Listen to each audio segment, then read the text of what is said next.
Hello, good people. It's Rob Lee. I want to do a short video here for you about technology and our being spied upon. And this is something that most people know that's happening, but most folks really don't give it too much thought. I've made many videos about addiction to the internet, addiction to technology, what it really means about the seducing spirits that hide behind the technology. Because contrary to popular belief, most of technology is not there to help you, it's there to harm you. So what I want to talk about in this video, I just wanted to let's look at a few videos of many of the gadgets and the trinkets and the toys and the things that we think that we need as necessity are actually watching us. They are listening to us and maybe even doing far more sinister things. So as we watch these videos, I just want you to think about what's being said here and then let your mind and let your discernment go further, and then we can kick it around in the comment section. I look forward to hearing what you have to say about it.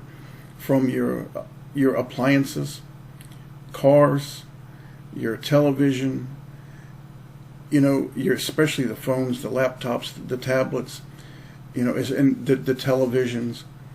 Everything is designed to harm you, to watch you, to monitor you. It's designed to gather something from you. You see, the evil of this world does not make trinkets just to amuse you. They're there to harm you. And this is the truth, whether it be Windows 10, whether it be, and here's the Zuckerberg. He's a Babylonian devil. Notice that on his laptop, he has the microphone taped up, and he has the camera taped up. Because even devils will spy on one another. I want you to think about that. But many of us just go along through our days and we don't give it any other thought. Many folks who on my channel, whom I talk to outside of the chats, tease me about having an old phone. My phone is very old. It's about 12 years old. In fact, my friend Shad the other day was telling me that he'll have to contact me via my pager because I use things that are old. Well, there's a reason why. There's a reason why. So when you watch these videos, take a look at it yourself, and let's try to understand what's really going on and how do we counter it. Well, one, we can counter it with discernment and let the Father give us the wisdom to know how to counter it through prayer, through Jesus Christ. And also, maybe we may have to ask ourselves, are we watching too much television? I watch no TV. Are you watching too much internet? Are you doing too much involving their technology that you shouldn't? And is there a problem with you using something that's older? Is there a problem with you taking steps to possibly curtail their watching you? It's just something for us to consider. Let's go to the videos, and may the Father bless you all in the name of Jesus Christ.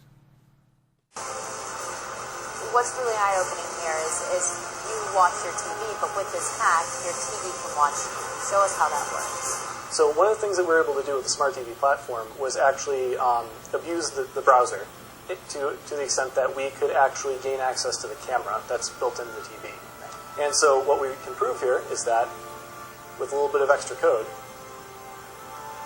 we can turn the camera on in your browser. Wow. And while this is evident to you right here because we designed it that way, this is something that we can do invisibly and actually have the camera running behind the web page that you're looking at.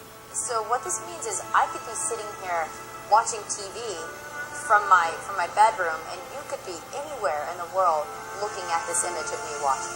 Yep, I could be sitting on a laptop in a cafe in Paris, and as long as I have a network connection, I'd be able to get into your TV and access the camera. TV series.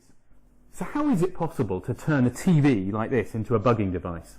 Well, modern TVs are basically powerful computers. They've got lots of processors on there, but most importantly, they've got microphones and internet access. So we've written a rogue app for this TV, we've infected it with malware, and now we've got a microphone here that listens to anything you say.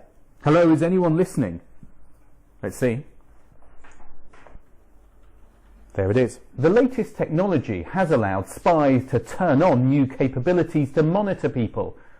But the debate Your Samsung Smart TV could be keeping a closer eye on you than you realize. The internet-connected television can fulfill your TV whims with just a voice command. But as the Daily Beast first reported, the TV could be recording your sensitive conversations too. And on top of all of that, Samsung can share the information with third-party services. That finding is sparking new privacy concerns today. Joining us with his take is Jeffrey Vagel, Executive Director for the Center for Technology and Innovation and Competition at the University of Pennsylvania Law School. Jeffrey, thanks very much for being here. Thanks for having me. So I want to start with the line that sparked this entire conversation. It's a line in the Samsung Smart TV Privacy Policy Supplement. It says, please be aware that if your spoken words include personal or other sensitive information, that information will be among the data captured and transmitted to a third party through your use of voice recognition. What do you think about that? Does a company have a responsibility to give you more of a warning than this one line in their privacy policy? Well, I guess it depends on who you ask, but I think the FTC would say yes.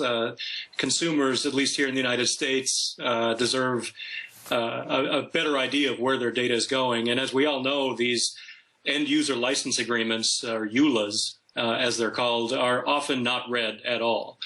So most people agree to these when they open their new software or their new computer, their new television, but they really don't know what's inside these EULAs, and even if they do read it, what it really means. Right, and Samsung has given a more robust statement ever since they've been getting a lot of interest in this today. They said Samsung takes consumer privacy very seriously. In all of our smart TVs, we employ industry standard safety, security safeguards and practices, including data encryption. They also pointed out that you could disconnect the TV from Wi-Fi. You don't have to use this voice activation. So I guess the question is this something we should be worried about? Do you think this is a service that's mostly designed to improve the way the smart TV works, or could they use this information for something else?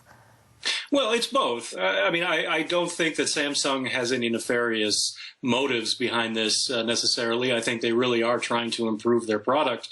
But on the other hand, if the security is not in place to protect these data, anything could happen. As we've seen with the Sony breach and others, data at rest that is not encrypted or not properly protected can easily be accessed by others, including state agencies and hackers overseas. So there is genuine concern, well-founded concern about these data and where it's going and how it's being stored. And I think consumers are probably becoming more and more aware of the fact that their data is going farther and further than they'd ever expected. And Jeffrey, of course we know now the Internet of Things is all the rage. It's all about connecting everything in your home to the Internet. Are there other devices in our homes right now that could do this? I mean, anything else we should be taking a second eye at? Well, yes. I mean, we could start with the phone that probably everybody has in their pocket, which is constantly giving out information that you may not be aware of. For example, just location data alone means that we are carrying tracking devices, in effect, along willingly everywhere we go. Similarly, a lot of people have these home protection services with cameras in their house that are hooked up to their internet, if not properly protected. Those can also be leaking information. And then we have the Nest thermostats, we have door locks, and we have refrigerators, which will be soon be texting you about information that you need to pick up milk on the way home, etc. That information is also going out. It is something to be concerned about, and I'm not sure that every consumer knows exactly what to expect when they buy these items. Yeah, time to start taking a closer look at those privacy agreements. Jeffrey, thanks very much for being here. Thank you.